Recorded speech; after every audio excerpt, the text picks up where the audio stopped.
just about now, I suffered from a little bit of a anxiety attack, and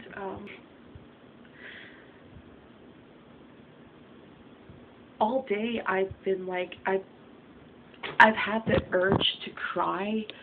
Like, I sometimes I would get these crying spells. Like, I would cry for no apparent reason, and then there are times I do, when I get overwhelmed with things in life, I cry about it.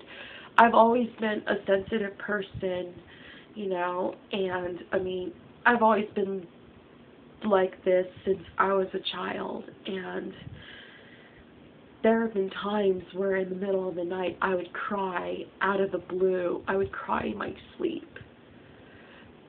I wake up and I would just cry, and like I would cry for hours at a time, and or when I'm awake I would just cry for no apparent reason, you know. And then there are other reasons why I cry.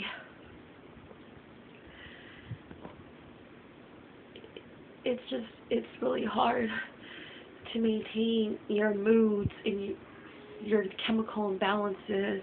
Like, days I feel invincible, I feel like I'm on top of the world, and then there are other times where I just feel so down and depressed. Like, I have the feeling of losing my will to live, and it scares me a lot, and it's kind of disturbing. It's not good for me. I mean, it's not good for my mental health, it's not good for my physical health, and I feel like the only way I am going to get better and see a doctor to get the medication I need is once I go back to work, I get that first CNA job. Depending on their policies, if it's like 3 months or 6 months or a year I would have to wait, I'm going to have to go on medical benefits and just get on their insurance, you know, since my dad's doesn't care, and like I got rejected from this Medi-Cal thing, and like I have no choice, but I'm going to have to do what is right for me, and basically it's pretty much what I got to do what I got to do. But, yeah, and another thing that's been bothering me is,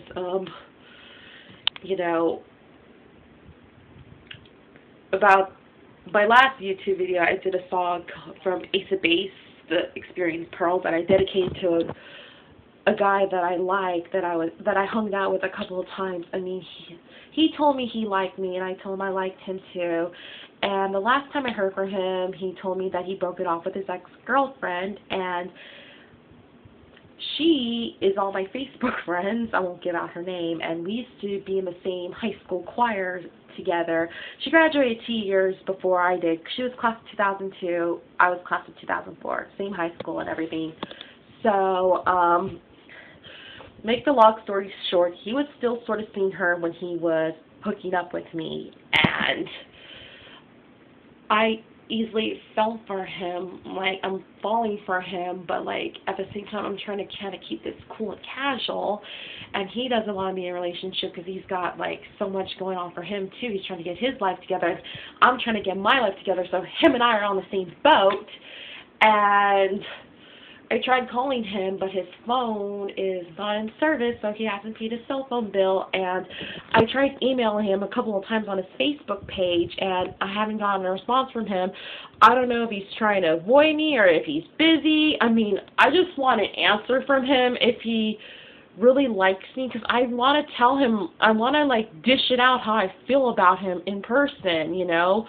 I want his honest opinion, his honest truth, you know. Like, if you're feeling me, great. If you're not, okay, you know. Like, don't fucking bullshit with me, you know what I mean? I'm not in the mood to bullshit. I'm going to keep it real. I'm putting my cards out on the table for him, and, you know, it's really hard, but, yeah, it's one of the reasons why I'm also crying too, but other things is just not that, and just other personal events going on with my life, you know. But anyways, I'm just so overwhelmed, and I hate having anxiety attacks, so Oh, God. I wish if I wasn't bipolar, my life would have been a lot easier. But that's not the way life happens. I mean, everything happens for a reason. Sometimes I feel like God is punishing me